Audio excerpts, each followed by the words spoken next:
For problem number 11, remember for linear functions, if you have a table, really all you need is 2 points to figure out what the slope is and what the y-intercept is. So if you click on this plus sign here, table, you can really just add 2 points. We got -2, -5, 0, 1. Okay, you know when x is 0, the y is the y-intercept.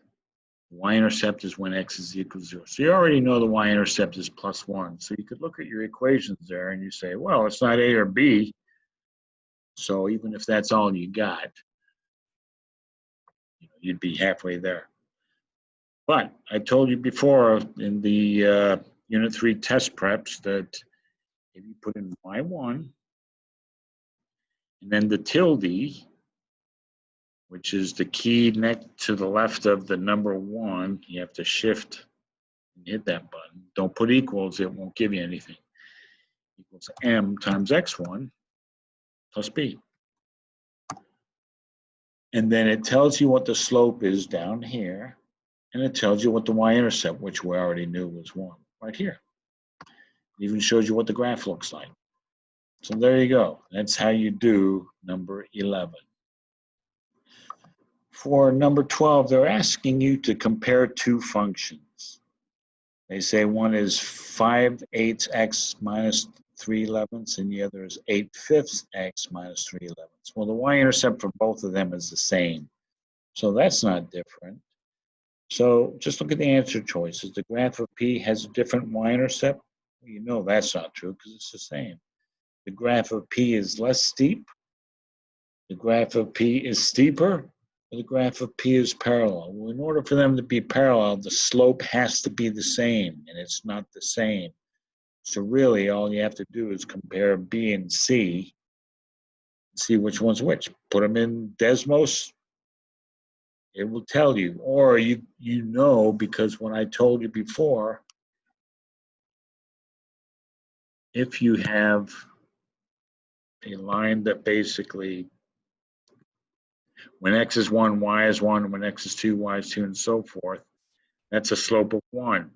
If it gets steeper, in other words, as the slope goes this way, like this, then the number goes up.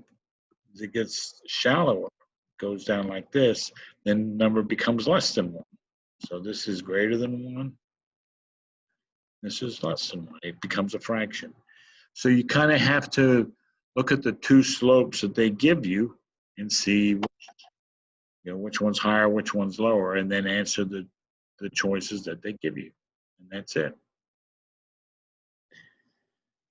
And if you look at number 13, it's done the exact same way as number 12 was. The y-intercepts are the same, but the slopes are different. So it's just up to you to figure out how you compare the slopes and which one to answer. But that's it for number 13. For number 14, it's just saying, hey, here's a table. It's a linear function. What is the rate of change, or what is the slope? So go to the plus sign, go to table.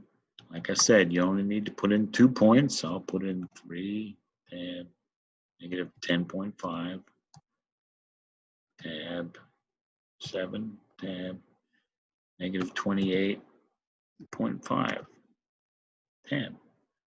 And then use the tilde function. So y1 tilde mx1 plus b. And now it gives you the slope down here, and it gives you the y-intercept. Okay, but we don't care about the y-intercept. It's just asking us for a rate of change. But notice your answers are in fraction choice. So if you take your slope here, write it here, and it'll give you the option of putting in a fraction right over here. So you put negative 4.5. And see, if I click on this fraction, it'll give me the fraction. That's how you do number 14. Number 15, it's basically asking you about a savings account that can be modeled by the graph of a linear function. And it gives you something like this. It starts here at 15, kind of goes up like that. Here's the balance in dollars. And here's the number of deposits.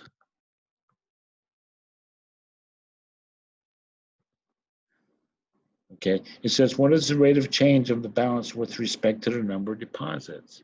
Well, we know that rate of change is always rise over run. So it's always rise over run. So pick 2 points. It doesn't matter, okay? Pick any 2 points. Pick that vertical value over this horizontal value between those 2 points. Divide it, and that's your answer. That's really all there is to it. You can pick the first and the last point. You can pick the first and the second point. It just doesn't matter if it's linear. Okay, and that's how you do that one. Okay, number 16, kind of very similar to number 14. Gives you a table, asks what's the rate of change. Okay, over here, put in the table, put in your x1, y1, okay, put in your x values and your y values, and then use your tilde function. The y1 tilde is y1 tilde mx1 plus b, and it'll give you the answer. That's it. Okay, if you look at number 17, it has a graph. You can see that it's a negative slope. And it says line W is steeper than line T and has a y-intercept that is below the y-intercept of line T. Which function could be represented by line W?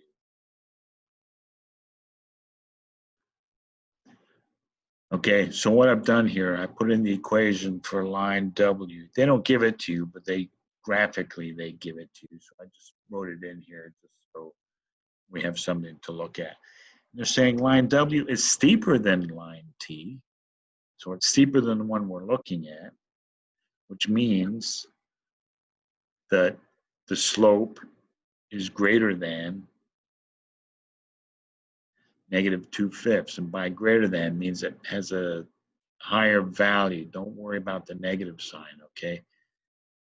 And the y-intercept is below that. So the y-intercept, this y-intercept is 2. So the y-intercept of line W is down here somewhere below 2, and the slope is steeper. So it's going to probably look something like that maybe. And what they want you to do is just look at the answer choices and see which ones make sense. If you look at B and C, it says the y-intercept is 4. That's up here. That's definitely not below, okay? So it's not B or C, okay? So the other answer choices are the y-intercept of negative 1. So that would be right there, but it's steeper. So it's going to have a slope with a greater than 2/5. So 2/3 is greater, and 1/4 greater? No. Is 2/3 greater? I don't know. You have to figure that one out. Okay. But which one of those, A or D, has a slope that's greater than 2/5? And then that would be how you do number 17. Okay, so for number 18, they give you the standard function, f of x is equal to x or y is equal to x, either one is fine. They say which function is best represented by the graph g.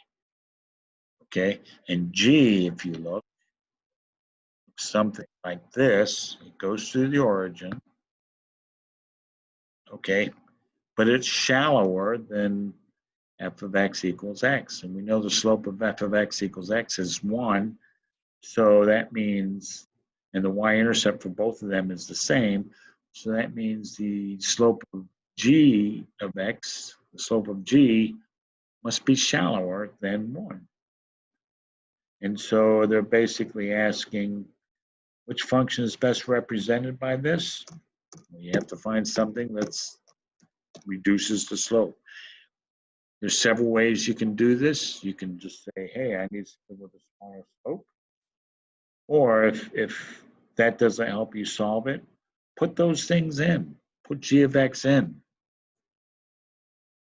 Okay, you can put g of x right down here and say g of x is equal to f of x minus 4. And there's that one.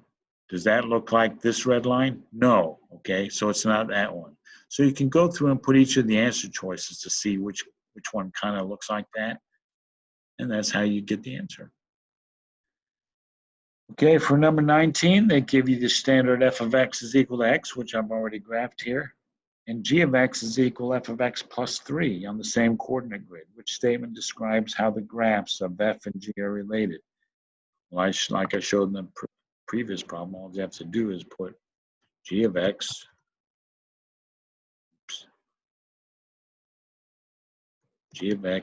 is equal to, and then you just put f of x plus 3, and then you compare the answer choices.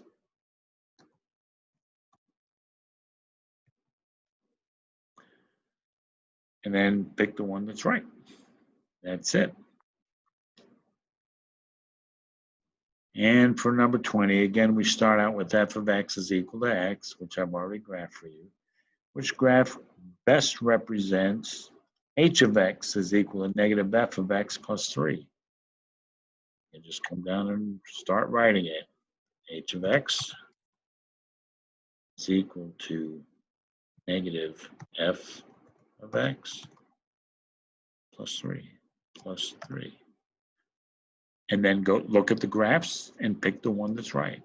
Notice that when I put the negative in front of it, it changed the whole thing from a positive slope to a negative slope. Okay, and then the plus 3 moved it up. But all you have to do is look at the graphs, see which one matches, and you're done.